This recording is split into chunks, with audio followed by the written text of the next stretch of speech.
जब भी हम लोग बीपीएससी की तैयारी की बात करते हैं, हमारे माइंड में दो बातें आती हैं। पहला, ये एग्ज़ाम इतना हार्ड क्यों है। दूसरा, क्या ये मैं कर सकता हूँ, यानी क्या मैं इस एग्ज़ाम को क्लियर कर सकता हूँ। देखिए, इस बात में कोई डाउट नहीं है कि बीपीएससी एग्ज़ाम अपने आप में एक टफ़ एग्ज़ाम है, क्योंकि एग्ज़ाम अगर ये टफ़ नहीं होता तो आपको हर घर में एक बीपीएससी अधिकारी मिल जाते, हर घर में एक एसडीएम और डीएसपी मिल जाते। और जहाँ तक बात रही क्लियर करने की, तो मैं आपको इतिहास में थोड़ा पीछे लेकर जाना चाहूँगा। आपने चंद्रगुप्त का नाम तो सुना ही होगा। चंद्रगुप्त जो कि मगध के राजा थे, तो इनके मगध के राजा बनने में जो सबसे बड़ी भूमिका निभाई थी, चाणक्य ने निभाई थी। अगर आपने इतिहास पढ़ा होगा तो आपको ये बात ज़रूर पता होगी कि चाणक्य की मदद से चंद्रगुप्त ने मगध पर शासन किया था। तो आप लोग ये सोच सकते हैं कि चंद्रगुप्त जो कि एक कॉमन मैन था, जिसको मगध का सम्राट बनाने में सबसे ज़्यादा योगदान उसके गुरु चाणक्य ने दिया था। तो उसी तरह बीपीएससी क्लियर करने के लिए आपको चाणक्य जैसे ही एक गुरु की आवश्यकता है, जो आपको बीपीएससी में सफल होने के लिए मार्गदर्शन दे सकें। कई सारी कोचिंग्स में हमें ढेर सारे नोट्स, पीडीएफ और बुक लिस्ट दे दिए जाते हैं और इन्हें पढ़ने के लिए कहा जाता है। लेकिन क्या ये सही है? क्या ये आपने कभी सोचा है कि ढेर सारी बुक लिस्ट से बुक खरीदना और पीडीएफ डाउनलोड करके, नोट्स डाउनलोड करके ये सब पढ़ने से क्या सिलेक्शन होता है? फॉर एग्ज़ाम्पल कि अगर एक डॉक्टर है और उसके पास 3 पेशेंट जाते हैं, एक को बुखार है, एक को खांसी है और तीसरे को कोरोना है, क्या वो तीनों पेशेंट को सेम ही दवा देगा? नहीं, बिल्कुल नहीं देगा।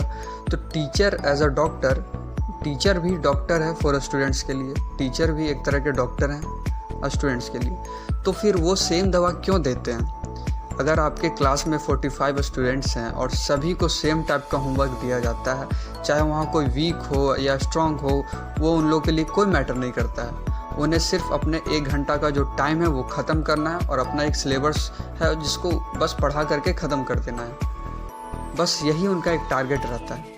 उनका टारगेट ये नहीं रहता है कि सिलेक्शन करवाना है, उनका टारगेट ये रहता है कि टाइम ख़त्म करके सिलेबस ख़त्म करना है। सिलेक्शन पे उनका कोई ध्यान नहीं है, क्योंकि अगर सिलेक्शन पर ध्यान होता, यानी कि पेशेंट को ठीक करने पर ध्यान होता, तो पेशेंट को समझते, सिलेबस को नहीं समझते। मीन्स कि बीपीएससी एग्ज़ाम को समझना इम्पॉर्टेंट है, वो तो आप समझ चुके हैं, लेकिन पहले उनको समझिए जो आपको पढ़ा रहे हैं। क्या वो आप पे स्पेशल ध्यान देते हैं? क्या वो आपकी कमियों को स्पेशल ट्रीटमेंट देते हैं?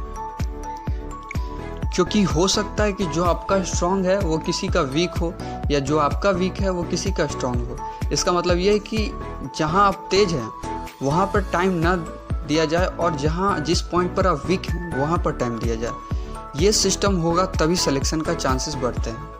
लेकिन हमारे जो मॉडर्न कोचिंग्स हो गए हैं, वहाँ इस तरह का कोई सिस्टम नहीं है। वहाँ एक सिंपल सिस्टम है, आइए, नोट करिए, सुनिए और जाइए, बस।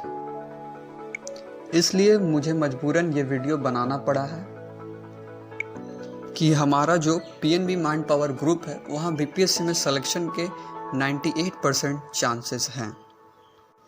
बस इसके लिए आपको 2 काम करना होगा। पहला, पीएनबी माइंड पावर ग्रुप से जुड़ना होगा, और दूसरा, इस ग्रुप के रूल्स को फॉलो करने होंगे। आम कोचिंग से अलग हमारी जो संस्थान है पीएनबी माइंड पावर, उसमें एक सिस्टम को डेवलप किया गया है जो माइंड के कॉन्सेप्ट पे आधारित है। इस बात को आप उदाहरण से समझ सकते हैं। जैसे आप 2 दोस्त हैं और एक ही साथ ज्वाइन कर, दोनों दोस्तों के लिए हमारा जो सिस्टम है वो एक कॉमन टीचिंग अलाउ नहीं करता है। हो सकता है कि आपने बीटेक किया हो और आपका साइंस का पोर्शन मजबूत हो, तो क्योंकि आप साइंस बैकग्राउंड से बिलोंग करते हैं, हम कभी आप पर दबाव नहीं डालेंगे कि आप साइंस पर ज़्यादा फोकस करें। हम आपकी उस सब्जेक्ट पे ज़्यादा फोकस करेंगे जो आपका कमज़ोर है, जिसका बेस आपको नहीं पता है। लेकिन जो आप ही के साथ दूसरा दोस्त आया था, वो अगर आर्ट्स सब्जेक्ट से बिलोंग करता है, तो उसे हम लोग ज़रूर कहेंगे कि वो साइंस पे ज़्यादा फोकस करे, क्योंकि साइंस उसके सब्जेक्ट में नहीं था। यानी कि आप जिस भी स्ट्रीम से बिलोंग करते हैं, साइंस, आर्ट्स, कॉमर्स, आप जिस सब्जेक्ट में ज़्यादा तेज हैं उस पर ना ज़्यादा फोकस करके जिस सब्जेक्ट में आप ज़्यादा वीक हैं वहाँ ज़्यादा फोकस किया जाएगा। यहाँ किसी भी तरह का कोई प्रेशर नहीं दिया जाएगा कि आप यही सब्जेक्ट पे ज़्यादा फोकस करें। आप अपने अनुसार होमवर्क ले सकते हैं, और जिसको जितनी होमवर्क की आवश्यकता होगी उतनी ही दी जाएगी।